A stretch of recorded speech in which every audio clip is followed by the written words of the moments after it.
Generally, I think I'm a different person on the court than off the court. I think off the court, I think a nice person. On the court, I'm really like almost a psycho. So.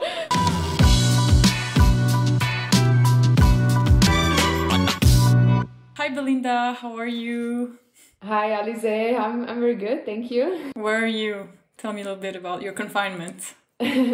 Well, at the moment I'm home, of course. Where else? But I'm currently in Bratislava, staying with my boyfriend, because we kind of got home from America last minute. So I basically, just kind of stayed with him because we weren't sure, like I don't know, if I go home, if we can see each other, etc. So I just stayed here, and we are kind of doing the best possible in working out and staying fit in quarantine. So you're working out every day? To be honest, yes. That's the perks of, dating a fitness coach, I guess. Is it because you want to feel fit for yourself, or is it because you're thinking of maybe the season starting again soon? Well, definitely it's just for staying fit. Of course, right now it's not easy to stay in shape, and I've done a week with not doing anything, and to be honest, my body hurt more after that than when I'm working out kind of, but we're definitely not working out in a way of like preparing for tournaments or doing some tennis specific stuff. We're just doing like overall really fitness, to just, stay in shape, obviously to be able to eat something. And just really like general fitness and condition. And honestly, I also feel better like this, like when I'm doing something. And I think it's super important in these times, even when you're home and you're getting up, to have like a routine, because otherwise you're gonna change out of the pajamas at 3 p.m., and then it's not great. Yeah, you will kind of get into this down hole. Do you know when you're going to be able to go out again? Yes, actually here, I think it was great measurements, because they were super strict at the start. It was even like we weren't allowed to go out for just some reason, just to buy groceries, but not anything else. Right now they're putting a little bit less, so they announced we can do sports outside only, and up to kind of 4 or 5 people in a group. So basically, I can play some tennis right now. I play like 3-4 times a week. Of course, just also to stay in shape with the tennis, because, you lose everything so fast, your hand-eye coordination, everything. So I'm just really trying, like hitting really easy and like no stress about nothing, of course, but just to stay in shape, and also the muscles, not to forget kind of the tennis movement.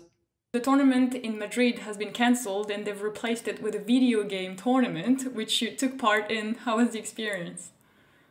Well, to be honest, I think it was pretty cool. I think the idea was great for sure. I mean, firstly, to kind of show the fans again, we are playing, and they can see the players having fun playing, and just generally, to make kind of a little bit attention about tennis again. And of course, to donate to kind of, people affected by coronavirus. And so it was pretty cool. And we were all, I feel like we made a girls chat, all the players that played.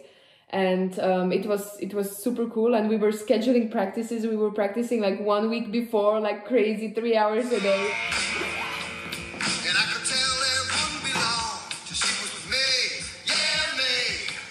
Did you have the same weapons that you have on court? No, not really. But it was really interesting. I found that all the players, they tried to play like in real life. So for example, Kiki Bertens, she was slicing all the time. Then Kristina Mladenovic, she was serving out wide all the time on the deuce side. I don't know. Oh, Sorana Kirsta, she was hitting the shit out of the ball. Sorry. Me, I don't know. I tried to take it early, but yeah, I mean, Kiki Bertens, she was on a different level. I think she deserved to win. She had some extra buttons on her remote. I don't know how.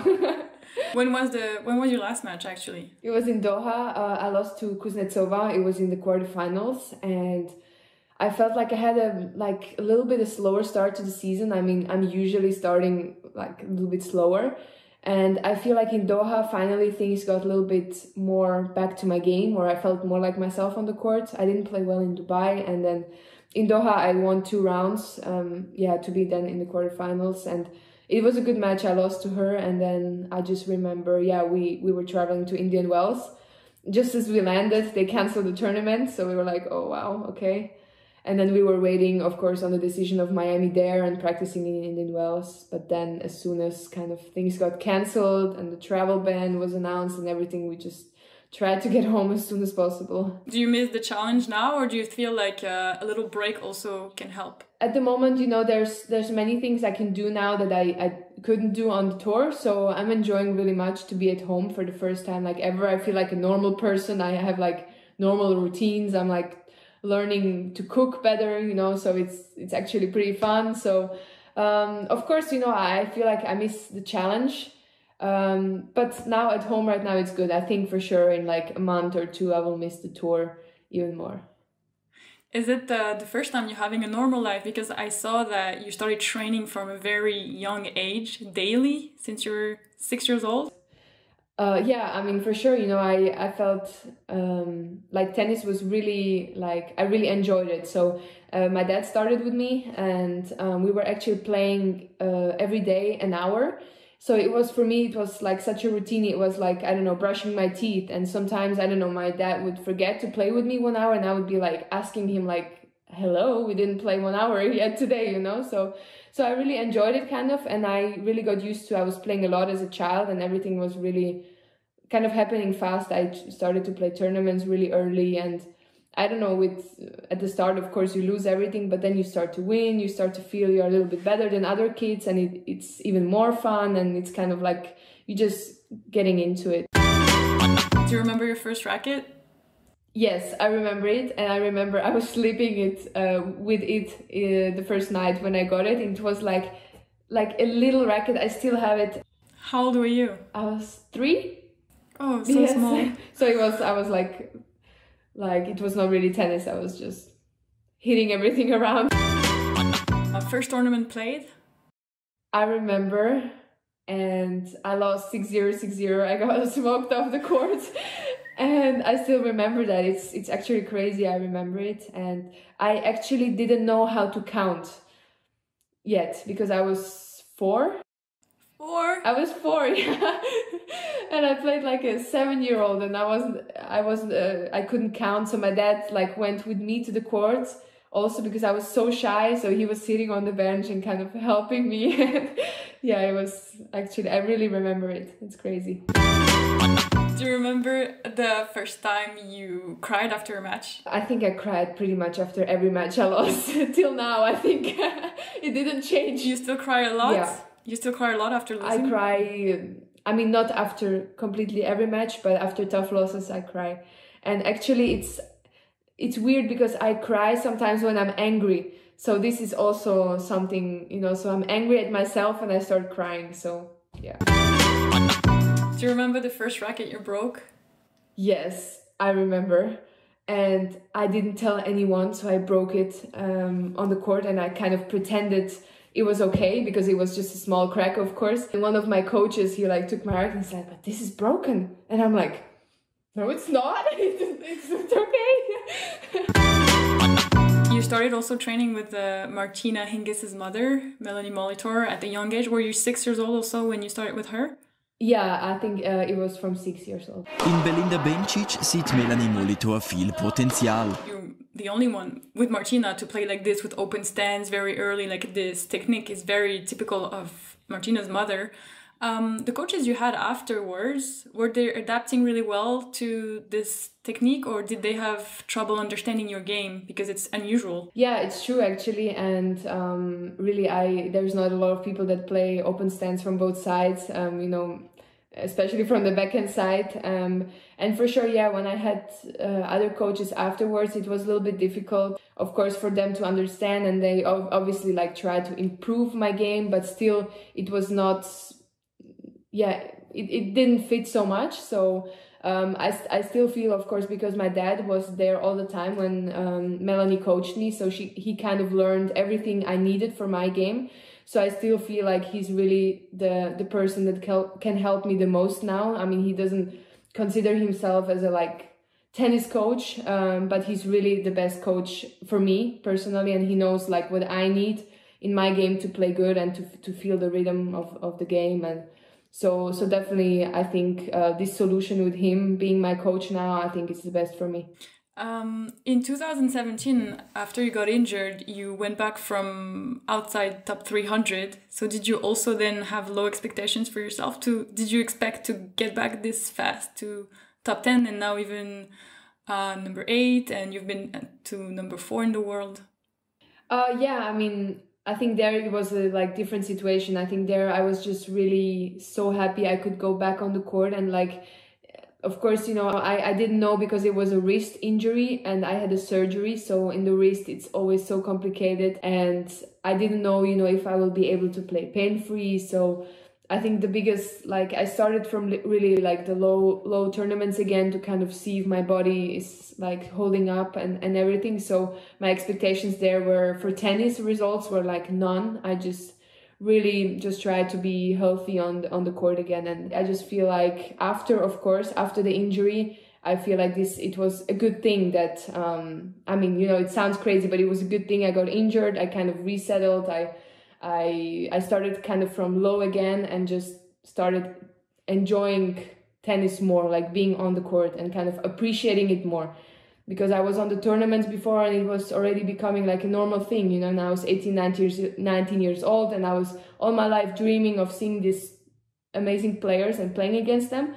And then I was not appreciating it anymore. And after the injury, I kind of like went down again and like saw the things from the different perspective. So you take more pleasure on the court and off the court as well?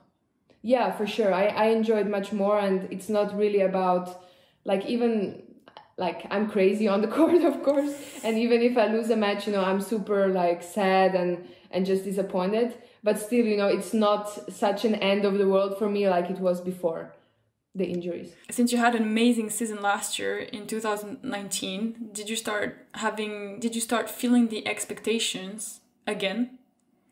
Actually, no, not so much. Because now I feel like I was ready for the situation. I knew, like... where I was, I kind of got back to the top 10 for a second time, and I really like tried to learn from the past mistakes of being under pressure, and I really enjoyed this time of like, yeah, playing the Masters last year and kind of reaching the good results. And I didn't feel under pressure. I just felt like I had a great season and I can be really proud of myself. I made it the second time kind of to the top 10, and I just really wanted to enjoy it. And I just think even sometimes you have the right mindset, sometimes your tennis is just, yeah, a little bit weaker, but you know, there's so many tournaments and we cannot expect to play like amazing 30 weeks in a row. So sometimes, you know, there's tournaments good and sometimes just a little bit worse. You said that you think that tennis makes it difficult sometimes for players to remember their passion. Did you at some point lose the passion for it?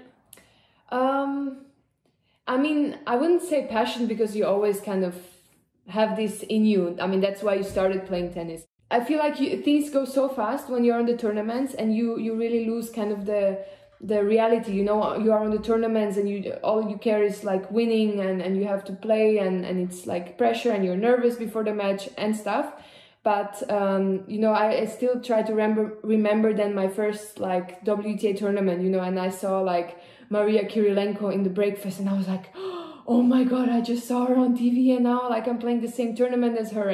And then like after the injuries, I kind of tried to see it on this way, you know, I kind of played against both Williams sisters and against Sharapova and all these people I thought I will never play against. And I played them, and like I appreciate it much more. So I feel like I have to always remember like this perspective that it was always my dream to be like a professional tennis player among all these other like my idols. And just to kind of like remember it and really be happy and glad that I kind of made it there, and not always think about like having to win and like stop enjoying the tennis.